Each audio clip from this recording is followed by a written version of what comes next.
So, Northport at saka Blackwater, no, ngayong kahapon, hindi ngayong araw, kahapon.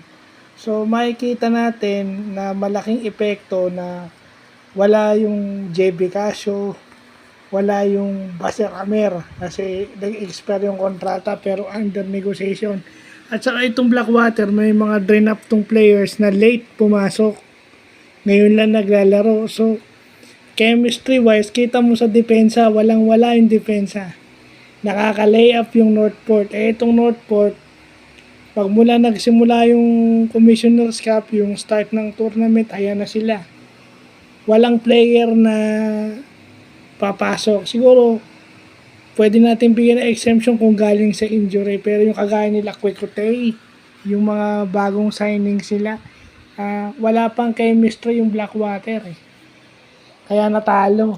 Sa bagay, out naman na yung Blackwater sa playoff picture eh. So baka next conference na lang to. Yun ang mahirap sa trabaho ng isang PBA coach na si Jeffrey Carriazo kasi talagang totally mag-a-adjust ka yung mga players na gusto mo. Baka next conference pa mag-gel yung tamang laro, tamang chemistry.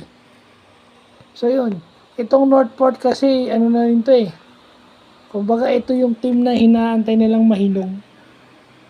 Yung Phoenix, maganda nilalaro ngayon. Itong Northport, nag-aantay na rin sila. Yung mga independent teams na, kagaya Rain or Shine, di ba? May winning streak yung Ross.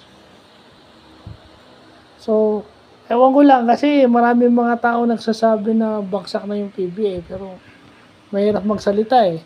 Kasi pag may mga laro na kagaya kahapon o kagabi, yung second game lalo, yung nakahanapin ng tao eh. May entertainment value yun. Yung first game, itong binablog natin, siguro kung fan ka ng Blackwater, fan ka ng Northport, fan ka ni Arvin Tolentino tsaka ng Northport, matutuwa ka na yung team mo unti-unti nang nahihinog right before our very eyes, nahihinog na tong Northport na sana magandang ipakita if ever papasok to sa playoffs.